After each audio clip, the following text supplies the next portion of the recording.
think the concept of the IPO distribution, which I feel very strongly about, just in terms of thinking about what's been going on this year and just going back and putting it in the context of assets. And I think that's the one thing, whenever I speak with the community and I hear the frustration.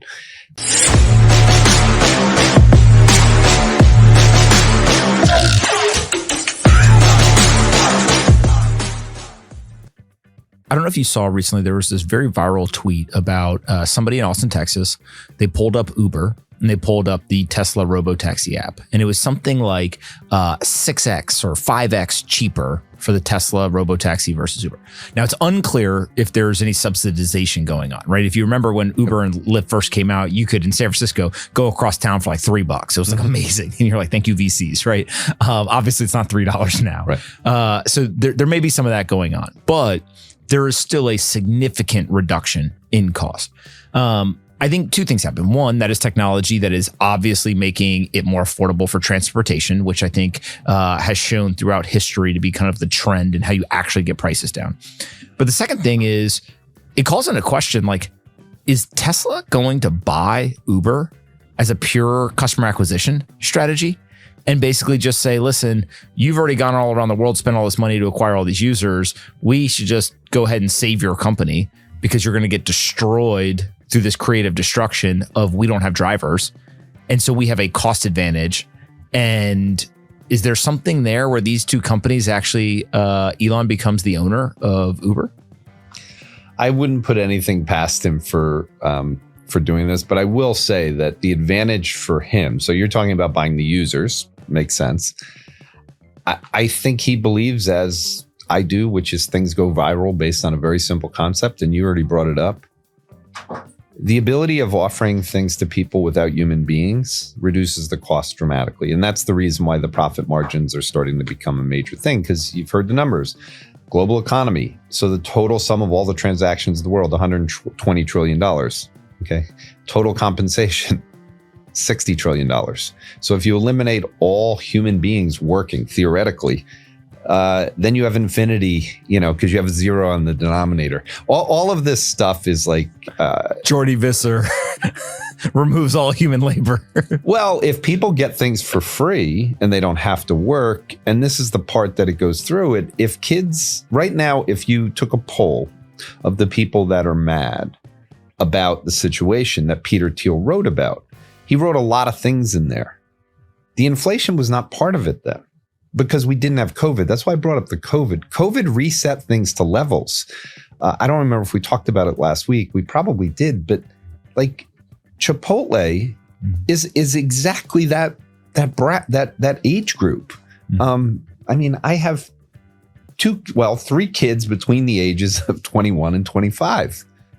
Chipotle was kind of their bread and butter for where they were eating. And when you take something that was $8 and you move it to 19, and the quality of it goes down and the size of it goes down, like we watched a Snickers bar do over time when we were kids. What's your read on 75% approval? I think it was 75% of the votes approved this pay package. Obviously, it's very controversial, contentious. Some people think it's absurd. Other people think that he's underpaid. How do you look at it? Well, first of all, Tesla is a cult stock, so it's got a lot of Bitcoin qualities to it. Nobody knows how to value it. So people that went to college in the best colleges in the world don't know how to react to it. He's a polarizing figure. It's the most important story in the world for me next year. I've said it before. I've written a paper about it. We've talked about it here. We are on the cusp of something big. Adam Jonas's, moment that he wrote about last week that we talked about. If people haven't paid attention, and I read something in today that Tesla's a problem of the market. It's overvalued. It's a major issue. Those people have not spent time on the TAM associated with the robotaxi market in the way that you described it, and humanoids. Robotaxis are here. It is coming. And yes, there will be accidents, just like there are with human beings driving drunk or texting while they're driving, which is a huge problem for the world. Robotaxis are safer. Are they perfect? No. Every single month, it's getting better. And because of artificial intelligence, it's accelerating at a pace, which means you should expect every upgrade of the software to be better and better. And I think people just need to go through and realize that the iPhone that you had back in 2010 could not handle video. And that didn't actually happen until, 2020, 2021. And it really wasn't until during COVID that you could sit on the phone and watch a full-length movie without having to be on Wi-Fi. So I think people just have to accept the fact that it's robotaxis next. He made a bet on vision. And I've said it before and I'll say it again. I don't think enough people have spent the time comparing what Waymo did versus what he did. Both of them can coexist. Both of them can have autonomous driving. Both of them can be cheaper than Uber. That's great. But for Elon Musk to focus on vision, which is a necessity, and you had Dan Ives on recently, this point of Tesla being at this moment, it's the gateway to humanoids. It's humanoids on wheels. And so I think next year is the year that the market gets really exuberant. If you want to find a bubble, think about what it means to actually have humanoids to be able to replace, like Amazon is saying they're going to do, but it's other businesses as well. We're just getting into the part where AI agents and humanoids are going to be coming at the exact same time. And you're going to start to see this in profit margins next year. So I fully expect margins for public companies to be going higher in a big way next year. That means stocks will be going higher. It also means the disruption to labor will remain. The Fed will be cutting rates. And ahead of midterms, the government's going to have to spend money. AI is causing all of this. And if you don't want to say AI, it's exponential innovation. Do not fade exponential innovation. Is this all noise and people are just trying to figure out little things to talk about on a day-to-day basis, kind of like a soap opera? Or are there real things that are changing here that maybe are changing your mind about these AI stocks and kind of the broader trend? Nothing is changing. I view the infrastructure story as a bit of a sideshow. It will get funded. A lot of it's going to be in debt. But it's the adoption that matters. I don't know how many times you can say that this is electricity and that the apps, the adoption, the businesses, the profit margins, it's all to come. We're still in the very early stages. We've only done the training side. The inference side just started this year and the adoption is growing. I know a lot of institutional hedge funds don't read the earnings report of Tesla or Palantir because they're overvalued. And so if they're not going to own them, and ownership from a hedge fund perspective is very low in those names. But if you go through Palantir's earnings that happened this week and you read the numbers, they're staggering. Forget the valuation. I just mean the adoption side. How many companies are now using Palantir? Forget the government. This is their enterprise, their commercial business.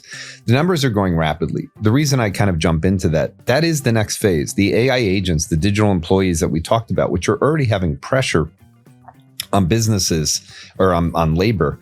That is the story. Whether people like it or not, if earnings per share are growing, then stocks are going to go higher, especially if the government is in a position, particularly right now, where they have to support the market.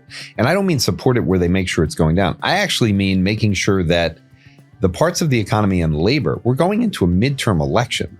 He's still got power to make sure once we get through the shutdown, I think the shutdown will lead to things happening. Once we get through IEPA and we figure out what is going to happen, because we're now in that uncertainty period. So I think people are getting nervous. But when you say AI stocks, and this is the thing that I really want people to know, I wrote something on this where it was connecting QE to adoption of AI. QE was hey, rates are going to be moved to zero, so you can go buy back your stock, which is earning 6%, and you can go borrow money at zero. It was financial engineering, the same thing that happened, helped commercial real estate, the same thing that happened private equity, the same thing that happened VC, the same thing that happened all of that. Zero rates, the zero interest rate policy was a massive stimulus for the market. This stimulus is coming from artificial intelligence through profit margins. And again, it's a bigger stimulus if you go through and realize that if you cut expenses by 5%, you're getting the operating leverage. That's a much bigger number than the financial engineering that was going on for companies with buybacks. So I do think the expense reduction leads to just greater reality in the equity market. And here's the thing I'll tell people that have happened in the last 2 weeks. So if people are getting nervous about the bull market, number one, banks made new all-time highs in the last 4 weeks. Equal weight S&P, I keep hearing how bad the breath is. Equal weight S&P made new all-time highs last week. The S&P made new all-time highs. Global markets, it's a similar story, meaning European bank stocks made new all-time highs this week. When banks are doing well, that means the economy is fine. meaning credit might seem bad because we've got private credit blowing up. But if the banks are going higher, historically, when we have bear markets, breadth starts to weaken beforehand. Yes. But you see that in equal weight S&P. That's not happening. At the same time, you see it in banks because their equity price starts going down while the credit spreads are widening. We don't have credit spreads widening. So I think everything is fine. I think this is another normal pullback. And I do think when we get through this one, the Bitcoin story will start to resume at that point. You worried at all about Bitcoin sitting at $100,000? It went to, 125. I think everyone was very excited. We're down now, 25% to 100K. I think I see a bifurcation in the market sentiment wise. Some people will tell you, hey, this is just consolidation right at that 100K level. And it's kind of setting a base to go back to 125 and maybe even higher through the end of the year. You still got, the Tom Lees of the world who are going out and saying, kind of higher price targets through 2025. On the other hand, there are some really smart kind of crypto native type investors who say, hey, that's it for the cycle. We're going back down. I'll get excited again when Bitcoin is, 50, 60, maybe $70,000. How do you decipher between those two different viewpoints? Well, this gets back into what I said. So I'm a macro person that spends my time thinking about what the world's going to look like in 5 years. So AI will continue to do two things for Bitcoin and for crypto that just keep me in the exact same path. And then I'll get into just kind of the near term things that I think people should be looking at as part of this cycle. On the one side, AI is going to drive massive amounts of dollars into the new financial guardrails. So I don't think you can say Bitcoin and not connect it back to the innovation that will be happening. There's a reason why historically stablecoin market cap was very correlated to Bitcoin. So if the market cap was going higher in stablecoins, you'd expect it to be happening in Bitcoin. Well, now we have the market cap going higher, but Bitcoin's not going higher. And I think eventually that will normalize and people will realize that the more volume and dollars that are going into stablecoins, the more that is the same function of what Bitcoin served. One of the things that happened with stablecoins, and I've listened to a lot of Brent Johnson in particular, if you haven't had him on. Milkshake theory, exactly. Well, he's recently done a report on stablecoins. And I think in a world where most people in Bitcoin say the dollar needs to weaken, he's actually making the argument on stablecoins that stablecoins are going to serve the purpose of something that I believe that initially Bitcoin was thought of. And that could mean the dollar goes higher and Bitcoin goes higher. And I think people have to separate these correlations. So I'm a big believer that the innovation that's coming from stablecoins, the network effects that are coming, the need for dollars to flow in the space eventually from the VC world, once they're freed up from what's gone on, will keep the innovation going. But you have to remember that the other part that we've talked about this entire time, and now we've seen with the election in New York City, the job losses or the job pressure that comes from artificial intelligence continues the main theme that I always believed in Bitcoin. So when I came to the conclusion in my mind that Bitcoin was a part of the end game, I've referenced Joseph Schumpeter here every single month that we've spoken. Creative destruction, he forecasted that eventually we will get to socialism. Okay, it doesn't have to be at the countrywide level, but the reason that socialism becomes something is because people start believing that they need to have money handed to them. And that's because of the inequality that reaches a point that people want. They want fairness. Bitcoin is at the end of the day represented to me a new system where the democratization of a whole bunch of things happen. And the part of the democratization that goes on is in education. That comes with AI. AI and crypto are both democratizing forces, in my opinion, and they match up at the very end. So there has to be a new system. And with the government's embracing the new financial guardrails, we still have 3 more years of this administration to make sure that all of these things happen. And when the Clarity Act gets through, it's another bipartisan vote that will create the clarity on the structure. And I think that will serve as a point. One thing just to bring up for what you said, and so people can start to feel good. The most optimistic thing right now is that sentiment is so brutal. When sentiment gets this bad, it's good. And so if I go back to the fiat world, I still believe that the public equity market is going higher. If I thought we were going to have a 50% correction in equities, I'd be worried about Bitcoin at 100, at 98, at 97. But liquidity begs liquidity into assets that are going to do well. And Bitcoin will eventually get its chance again. And it will have worn through a lot of overhead supply from whales while the distribution goes on. And I will say it again and again. I'd rather have 1 million people owning $1 billion than one person owning $1 billion. If you want a stable market with lower volatility and a true bull market, I think the innovation's there. I think the macro structure is there. The inequality is there. And I also think that we're at a point where sentiment is just a big positive. What are your views now, given that Bitcoin is trading around $100,000 and it seems like that distribution is really starting to impact the price?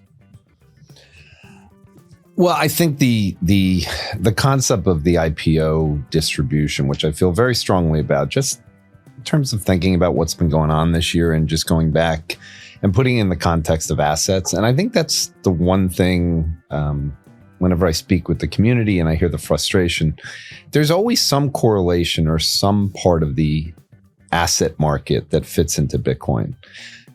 And I mean, this goes with any IPO in general. Meaning you can't separate the market from the asset.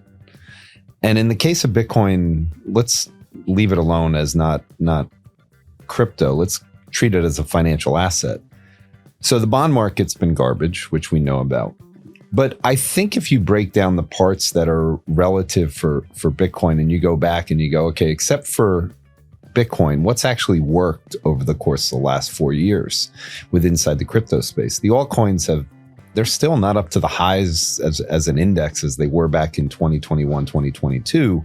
And if you look at similar markets to the altcoins, you get into the VC world, you get into the private equity world, you get into the private credit world, you get into the commercial real estate world. All of those have been under some form of distribution and markdown for a while. So in theory, altcoins have actually done better. Bitcoin's obviously gone up during that period. So I just think whether it's 100 grand, whether it's 110, whether it's 95, whether it's 90 at this point, everyone needs to take a pause, take a deep breath. If you're in this for the trading side, there's still more selling that needs to happen.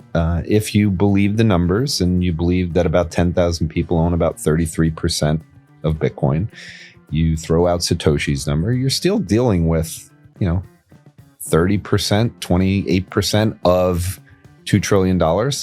So if there was a true distribution, which I think there will be, I don't understand how it's hard for people to imagine that if you put $1 million into Bitcoin 11 years ago, I mean, you've gotten 1,000 times. You don't want to have 80% of your net worth in one asset. And so I think the distribution is happening. I really think people should go back and look at what happened after the NASDAQ bubble in early 2000 and how long it took. I mean, it took a decade to get back to the prior highs. And Bitcoin already took out the highs. So I'm separating it as it's a financial asset that needs to be part of people's portfolios. But the parts that it doesn't need to be part of people's portfolios, meaning the altcoins, the things that don't have institutional adoption, I still think this is related to a dramatic overhang on the illiquid markets that are having an impact on this space.